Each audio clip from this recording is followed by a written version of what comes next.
अस्सलाम वालेकुम students, how are you all. This is your Urdu lecture.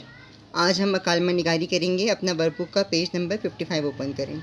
सबसे पहले यहाँ पे दिन लिखें और तारीख़ लिखें। अच्छा जी, अब मैं आपको बताती हूँ कि मकालमा निगारी क्या होती है। तो ये देखें बेटा, दो या दो से ज़्यादा अफराद की गुफ्तगू मकालमा कहलाती है। ठीक है, जब दो अफराद बात कर रहे हों या दो हों या दो से ज़्यादा अफराद हों तो जो वो बातचीत करते हैं उसको हम मकालमा कहते हैं। अच्छा, हमारा मौजू क्या है। खालिद को फ़ास्ट फूड और बाज़ारी खानों का बहुत शौक़ था। दानियाल इसको बहुत समझाता था मगर वो उसकी बात पर ध्यान ही नहीं देता था।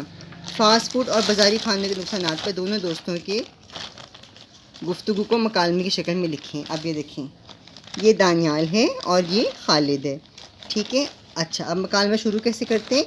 सलाम दुआ के साथ। अस्सलाम वालेकुम, सुबह सुबह कहाँ की तैयारी है? ये दानियाल ने पूछा। खालिद क्या कहते? वालेकुम अस्सलाम, मेरी तबीयत नहीं ठीक। क्यों, क्या हुआ तुम्हारी तबीयत को? रात से मेरे पेट में शदीद दर्द है। तो और खाओ बाज़ारी खाने में फ़ास्ट फूड। इसमें फ़ास्ट फूड कहाँ से आ टपका और क्या बिगाड़ा है तुम्हारा बाज़ारी खानों ने? अच्छा जी, अब दानियाल ने क्या कहा कि भाई मेरा तो कुछ नहीं बिगाड़ा, ज़रा अपने ऊपर गौर करो। ठीक है, अब आगे से हमने ख़ुद से लिखना है। क्यों, क्या हुआ है? बाज़ारी खानों की वजह से आए रोज़ तुम्हारी सेहत ख़राब रहती है। तो खालिद क्या कहते हैं कि तो इसमें बाज़ारी खानों का क्या ज़िक्र?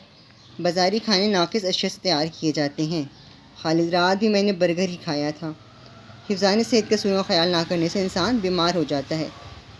खालिद क्या कहते हैं, लेकिन ये खाने मज़े के लगते हैं। अब दानियाल क्या कह रहे हैं? दोस्त, ये तो सिर्फ ज़बान ही का जायका है। खालिद, हाँ ये तो है। अब फिर दानियाल क्या कहते हैं कि दोस्त, अगर तुम ये चीज़ें छोड़ दो तो आए रोज़ बीमार ना होंगे। खालिद, ठीक है, आइंदा मैं घर का बना खाना ही खाऊंगा।